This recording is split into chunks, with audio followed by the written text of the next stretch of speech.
The Battle of Venta del Pozo, also known as the Battle of Villodrigo by the French, was a rearguard action fought as part of the Peninsular War on 23 October 1812 between an Anglo-German force led by Major-General Stapleton Cotton, against French cavalry under Major-Generals Jean-Baptiste Curto and Pierre Boyer. The result was a French tactical victory. Background: the Duke of Wellington's Anglo and Portuguese army gave up its unsuccessful siege of Burgos on 21 October 1812 and withdrew southwest toward Torquemada. Wellington's 35,000-man army was pursued by Major-General Joseph Souham's reinforced army of Portugal of 53,000 soldiers. Forces: Major-General Stapleton Cotton's rearguard included Colonel Colin Halkett's King's German Legion Brigade, Major-General George Johnson's Light Cavalry Brigade, Major-General Eberhard von Bock's Heavy Cavalry Brigade, and Norman Ramsay's RA troop of 6 cannons.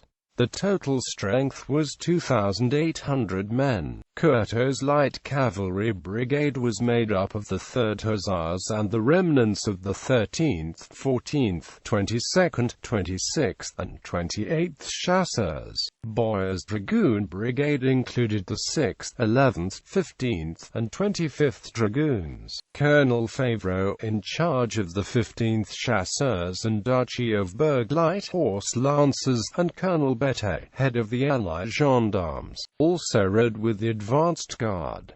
The French force numbered 3,200 men. Battle: on 23 October, Cotton drew up his cavalry in front of a stone bridge where the main highway crossed a deep, dry stream. He planned to ambush the French advanced guard. As the French approached, Anson's cavalry would file across the bridge and presumably the French would closely follow. After the French had crossed, Ramsay's guns would open fire on them and Bock's dragoons would then charge them. Meanwhile, on the British left flank, Curto's hussars had crossed the dry stream bed further upstream and attacked mounted Spaniards under the command of Marquinez posted on the hills, overlooking the battlefield. As the Spaniards came pouring down the hills closely pursued by the French hussars, the whole mass fell upon the 16th Light Dragoon, which was simultaneously charged by French dragoons that had crossed the bridge. The 16th Light Dragoon fell back in complete confusion and turned the wrong way, blocking both Ramsay's guns and Bock's intended charge zone. The Lancers of Berg, 15th Chasseurs, and gendarmes then arrived in line towards the stream bed, which they found impassable. They quickly turned right, trotted over the bridge, turned left, and formed a line in front of Bock's Heavy Cavalry Brigade. The Berg Lance Squadron posted itself closest to the bridge, followed by the 5 squadrons of the 15th Hussars, and finally the 4 gendarme squadrons. At 1700, before the last 2 gendarme squadrons had finished positioning themselves, Bock's dragoons attacked in 2 lines. The first line of 3 squadrons was reeling back when the second line entered the melee. Just before this charge, the last 2 gendarme squadrons had managed to place themselves in such a way as to attack both dragoon lines on the right flank. 8 to 10 minutes of bitter fighting ensued, overlooked by both armies on the surrounding heights. Bock's men retreated in disorder, followed by Anson's brigade. They soon became outflanked on both sides as more French dragoons came racing down upon them, causing the British cavalry to break in complete confusion. They finally rallied behind Halkett's 2 KGL infantry battalions as the gendarmes, 15th Chasseurs, and Berg Lancers halted to also rally themselves.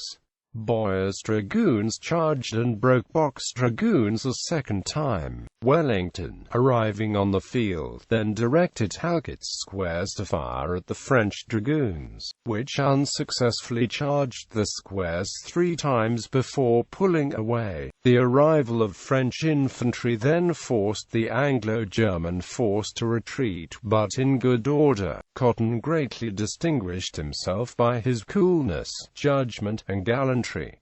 The Allies lost 165 killed and wounded and 65 captured. The French lost between 200 and 300 casualties. Other sources state 250 killed and wounded for the Allies and 85 prisoners, 5 of which were officers, while the French had 7 killed and 134 wounded. One of them was Colonel Jean-Alexis Battle, who was left for dead on the field after receiving 12 sword wounds. French surgeons managed to save him. Several months later he was made Brigadier General and Officer of the Legion d'Honneur by Napoleon himself. Battle Honours. The German 1st and 2nd KGL Light Battalions wore the Venta del Pozo Battle Honour until 1918 in the subsequent service with the Hanoverian and Prussian armies.